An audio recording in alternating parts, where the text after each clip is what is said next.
أعوذ بالله من الشيطان الرجيم.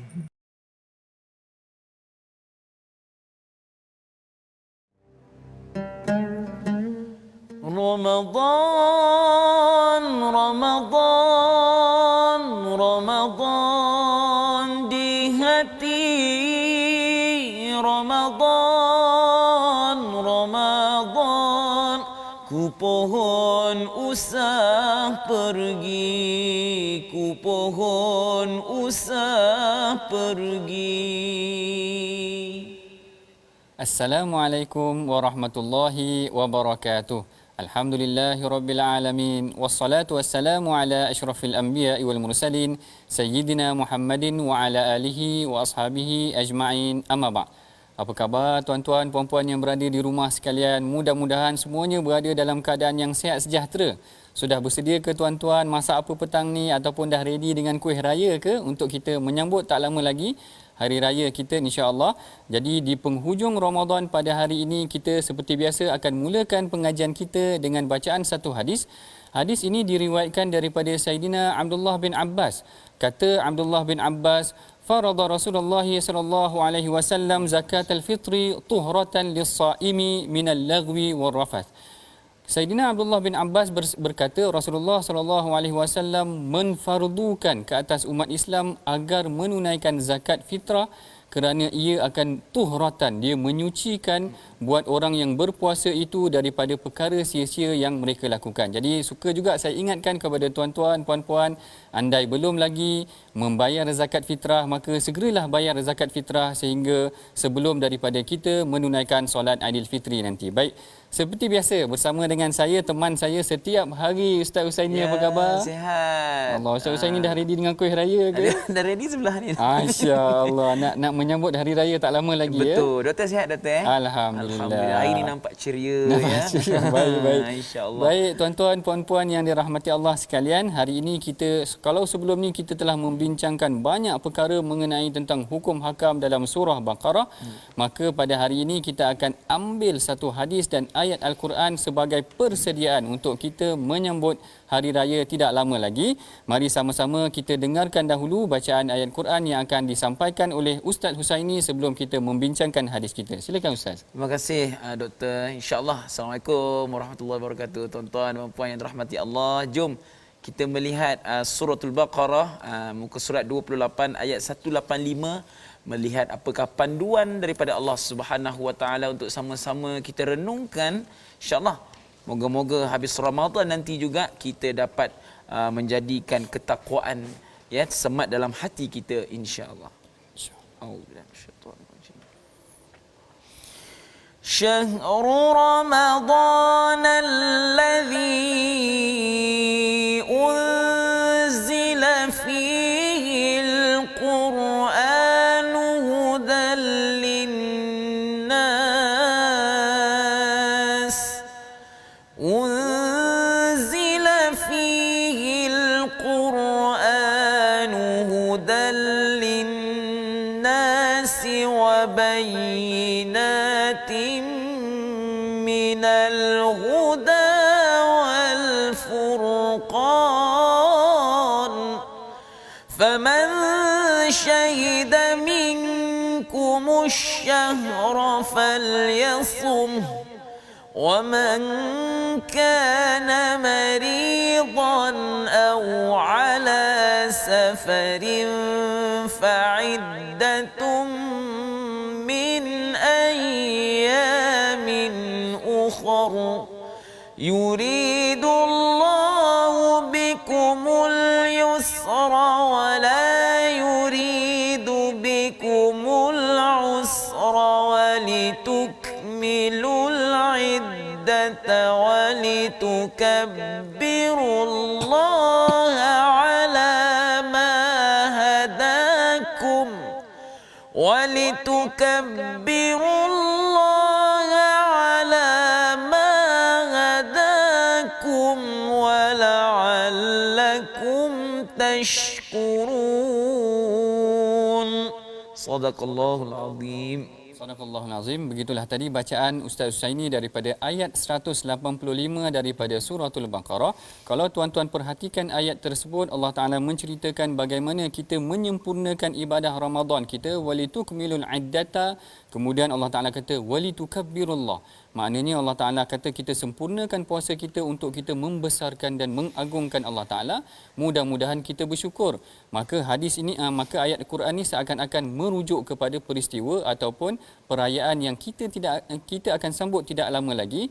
Maka pada hari ini mari sama-sama kita bacakan satu hadis yang berkaitan tentang hari raya, yang mana hadis ini diriwayatkan daripada Sayyidina Anas bin Malik.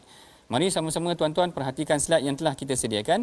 An Anasin qala qadima Rasulullah sallallahu alaihi wasallam al-Madinata wa lahum yawman yal'abuna fihima faqala ma hadhani al-yawman qalu kunna nal'abu fihima fil jahiliyyati faqala Rasulullah sallallahu alaihi wasallam innallaha qad abdalakum bihima khairan minhuma yaumal adha wa yaumal fitri. Maksudnya daripada Sayyidina Anas radhiyallahu taala anhu, beliau berkata, ketika Rasulullah sallallahu alaihi wasallam tiba di Madinah, penduduknya memiliki dua hari raya yang mereka bergembira dengannya.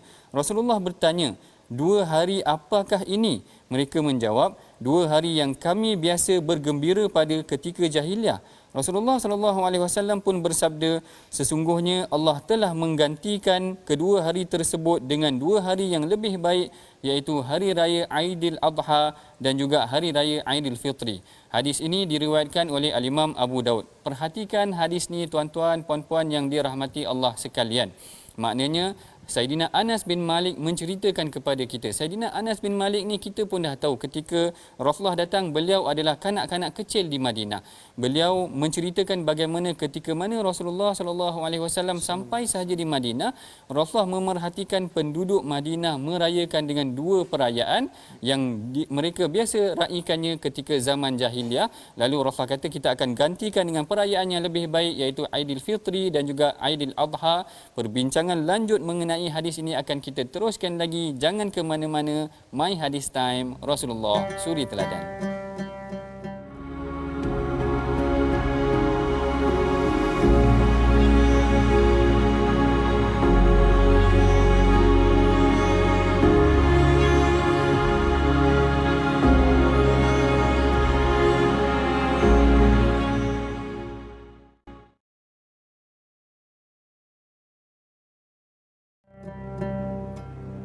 Alhamdulillah, tuan-tuan dan puan-puan, kembali kita sekali lagi dalam My Hadis Time, Rasulullah Suri Teladan.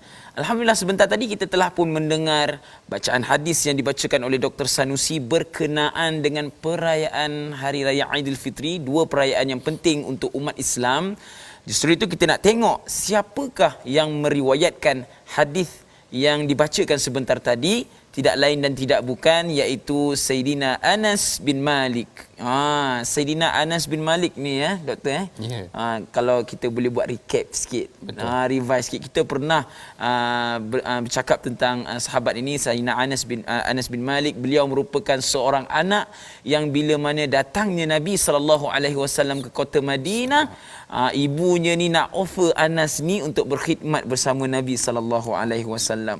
Dan daripada situlah berkhidmatnya Anas bin Malik ni kepada Nabi sallallahu alaihi wasallam sehingga menjadi seorang ulama besar dan menjadi antara salah seorang perawi hadis yang banyak juga. Doktor sezaman dengan dia sama banyak dengan Abu Hurairah lebih kurang lah gitu doktor. Baik, terima kasih Ustaz Husaini. Betul maknanya Sayyidina Anas bin Malik ini adalah seorang perawi ataupun seorang sahabat yang banyak meriwayatkan hadis daripada Nabi SAW. Dikatakan beliau meriwayatkan hampir 2000 ataupun 2200 hadis. Maknanya 2000 hadis ni banyak tuan-tuan nak kena ingat dalam kepala. Bahkan yang menjadi anak murid dia lebih kurang 200 orang tabi'in. Maknanya ramai anak murid dia meriwayatkan hadis daripadanya.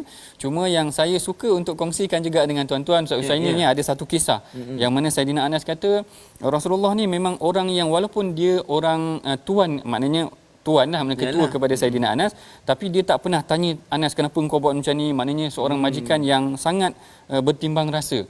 Ada satu hari Rasulullah pernah suruh Saidina Anas suruh melakukan sesuatu. Tapi Saidina Anas dia tak pergi buat, dia pergi main dengan kanak-kanak sebab dia kecil lagi waktu Rasulullah datang ke Madinah. Lalu sedang dia bermain, dia cerita, aku perasan ada seorang lelaki berdiri dekat belakang aku.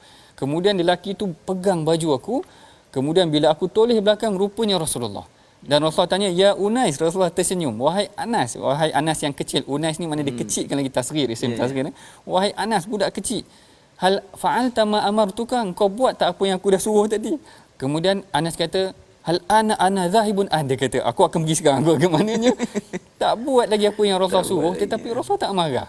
Dan Rasulullah senyum dekat dia, dan dia pun rasa tak rasa segan ataupun tak rasa takut sangat dengan Rasulullah. Dia kata dia adalah seorang yang sangat baik, maknanya tuan, walaupun dia ada orang suruhan dia, tetapi dia adalah seorang yang sangat bertimbang rasa. Itu sikap Rasulullah terhadap Saidina Anas, yang Saidina Anas sangat ingat sehingga hari, maknanya dia ceritakan kisah mengenai perkara tersebut. Baik, kita kembali balik pada hadis tadi, tuan-tuan, puan-puan yang dirahmati Allah sekalian.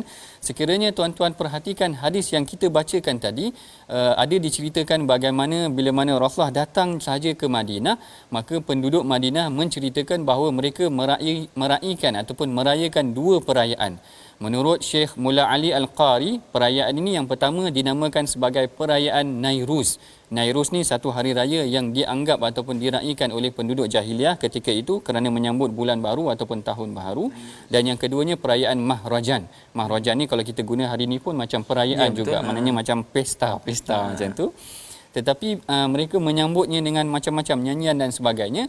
Akhirnya Rasulullah kata, abdalakum khairan min hadzal yaum, maknanya Allah Taala menggantikan dua hari raya yang lebih baik, iaitu Yaumul Adha dan Yaumul Fitri. Jadi para ulama membahaskan kenapa Rasulullah sebutkan dulu Adha kemudian barulah hari raya Fitri. Iaitu sebahagian ulama menyatakan sebenarnya hari raya Adha ni seakan-akan lebih besar nampaknya daripada hari Aidil Fitri. Kadang-kadang kita bergembira lebih sikit dekat hari raya Aidil Fitri. Rupanya ada sebahagian ulama menafsirkan Rasulullah sebutkan Adha dulu kerana Adha tu barangkali lebih besar perayaannya ataupun lebih besar sambutannya. Baik. Di sini juga ada satu gambaran yang menarik bagaimana Rasulullah memberikan kita ruang untuk meraihkan ataupun menzahirkan hari raya. Dan ulama juga berpandangan mengenai hari raya ini ataupun hadis hari raya ini, iaitu amalan perayaan yang berkaitan dengan jahiliah hendaklah ditinggalkan. Jadi kita bimbang juga kadang-kadang ada anak muda kita, dia main sambut je, semua hari raya dia sambut. Sedangkan sebahagian ulama kata, hari raya yang jahiliah Rasulullah stop dan Rasulullah gantikan dengan hari raya yang baru. Dia fikir asal seronok aje. Dia fikir asal seronok. Dia sebenarnya Rasulullah tak kasih ataupun Rasulullah seakan-akan tidak membenarkan ataupun memberi ganti yang lebih baik kerana Rasulullah membayangkan kepada kita bahawa Islam adalah agama yang lebih sempurna. Kemudian dekat sini juga kita kongsikan kepada tuan-tuan para penonton sekalian, ada beberapa sunnah ataupun ada beberapa petunjuk Nabi yang Rasulullah cadangkan ataupun gariskan pada hari raya ini. Yang pertama adalah kita menzahirkan kegembiraan. Maknanya hari raya ni jangan sedih-sedih Ustaz Usaini ni, walaupun mungkin pergerakan agak terbatas, tapi jangan sedih Ustaz Usaini. Hati kita kena seronok. Hati kita kena zahirkan kegembiraan. Kegembiraan. Yang keduanya juga Rasulullah galakkan agar kita mandi ataupun membersihkan diri kalau kita sebelum, sama ada kita solat di rumah macam PKP tahun lepas, ataupun kalau kita dibenarkan pergi ke masjid, kita disunatkan untuk mandi dahulu dan berpakai pakaian yang terbaik. Macam Ustaz Usaini sekarang ni dah terbaik dah, pakai samping pun. Handsome mana dah? Handsome, nampak handsome hari ni. Kerana yang ni yang disebutkan juga oleh Sayyidina Abdullah bin Abbas, Abdullah bin Omar, yang mana dia kata kana Rasulullah sallallahu alaihi wasallam yalbasu lahuma, maknanya dia akan pakai ajmala thiyabahu, dia akan pakai baju yang terbaik. Jadi sebahagian dia bersunnah, tuan-tuan digalakkan juga untuk memakai pakaian yang terbaik di hari raya nanti. Perbincangan yang selanjutnya kita teruskan selepas daripada ini. Jangan ke mana-mana. My Hadis Time, Rasulullah Suri Teladan.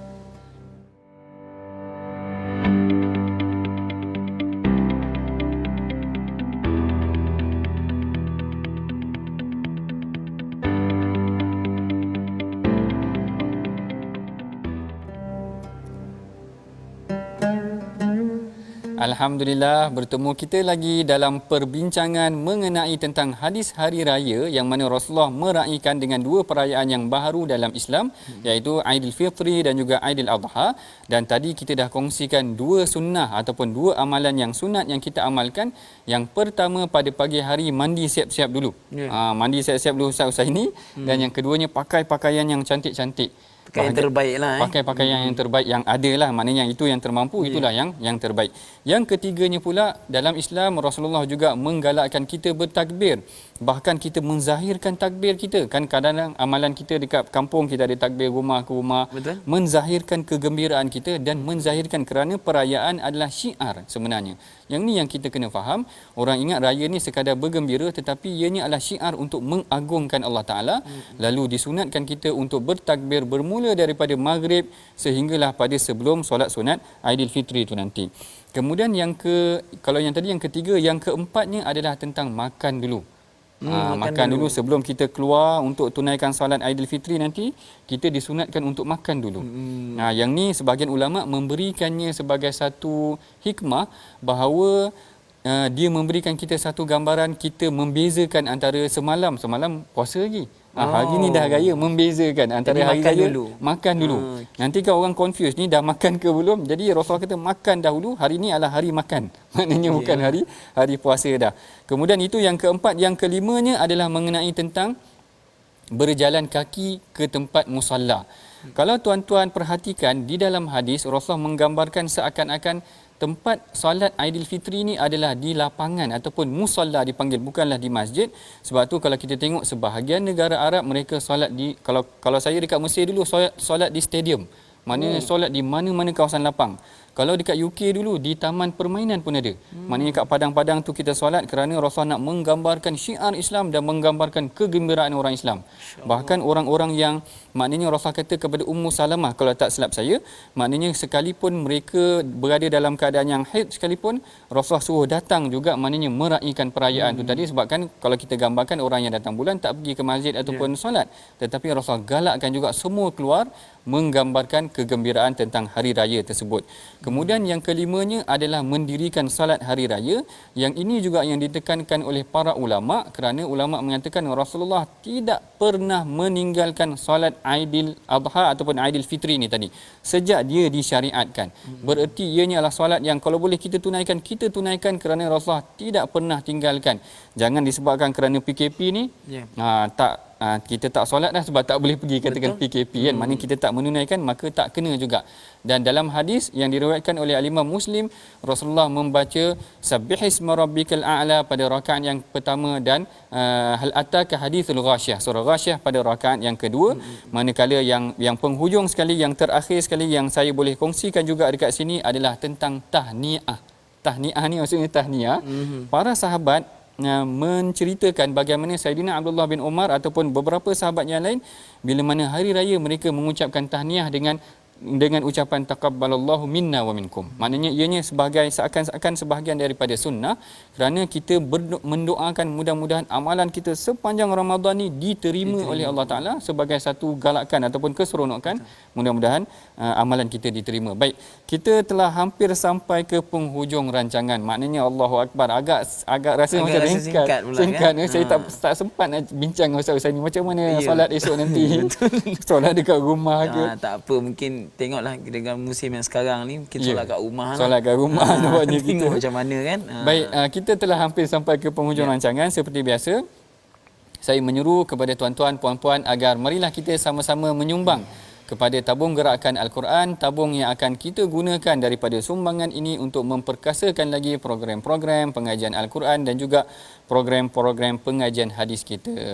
Dan kita telah hampir ke penghujung rancangan ini. Saya seperti biasa menjemput Ustaz Husaini untuk memimpin bacaan doa. Mudah-mudahan Allah Ta'ala menerima segala amalan kita dalam bulan Ramadan ini dan menjadikan kita seakan-akan baru ataupun seakan-akan dalam keadaan fitrah bila mana kita sampai pada hari raya, insya-Allah. Silakan Ustaz. Baik, insya-Allah tuan-tuan dan puan-puan yang dirahmati Allah Subhanahu wa taala, jom sama-sama kita angkat tangan memohon kepada Allah Subhanahu wa taala taala.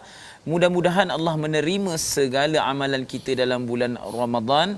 Dan insya-Allah saya juga Ustaz Husaini dan Dr. Sanusi ingin mengucapkan selamat Hari Raya Aidilfitri kepada semua.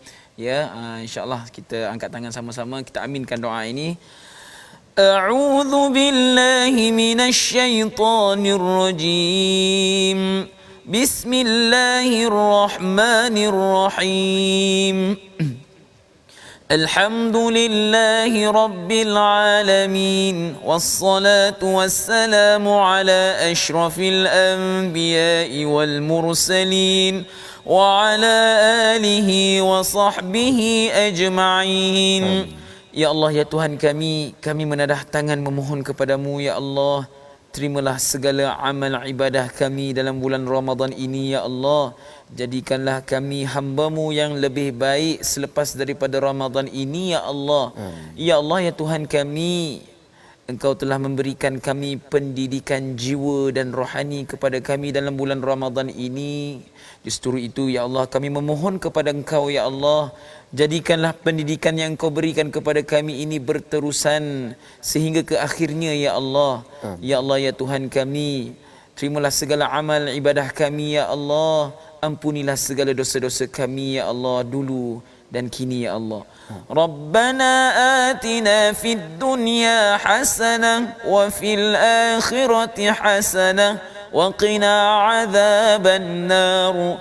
Wa sallallahu ala sayyidina Muhammad wa ala alihi wa sahbihi wa sallam. Walhamdulillahi rabbil alamin.